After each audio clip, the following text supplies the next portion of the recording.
Sometimes we hear the name of a saint and the name of a high school or college or university, but we may not know anything about the person themselves.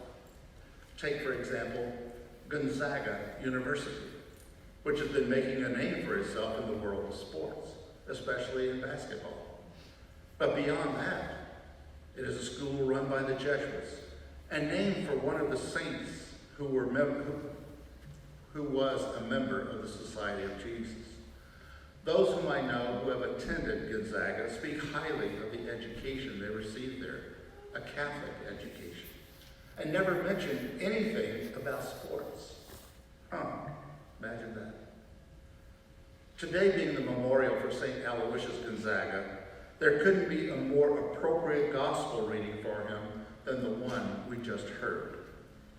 From an early age, despite being born into a princely family, Aloysius pursued a life of spiritual practice. At age 7, he experienced a profound spiritual awakening.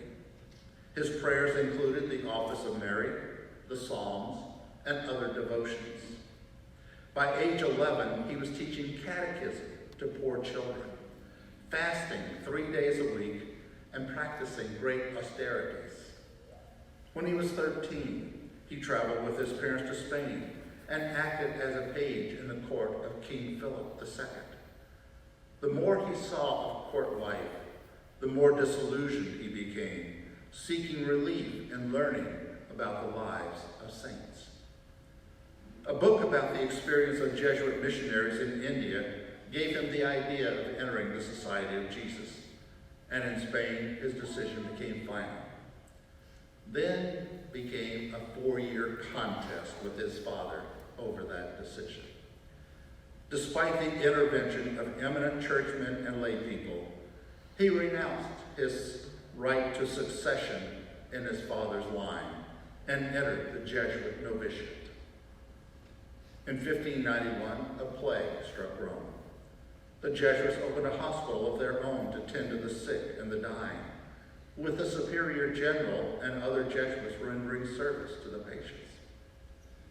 Because he personally cared for those in the hospital, washing them and making their beds, Aloysius caught the disease himself.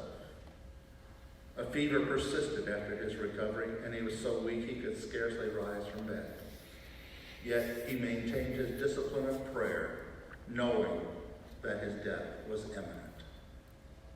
A few days before the feast of Corpus Christi, which we will celebrate this Sunday, he passed away at the age of 23. As a saint who fasted, scourged himself, sought solitude in prayer, and did not look on the faces of women, Aloysius seems an unlikely patron of youth in a society such as the one we live in, with its focus on rampant promiscuity and the pursuit of the almighty dollar and personal gain. As the writer of this short biography of St. Aloysius Gonzaga asked, can an overweight and air-conditioned society deprive itself of anything? It will when it discovers a reason, as Aloysius did. The motivation for letting God purify us is the experience of God loving us in prayer. Where our treasure is, there our heart will be. Will it be in earthly things or in things of heaven?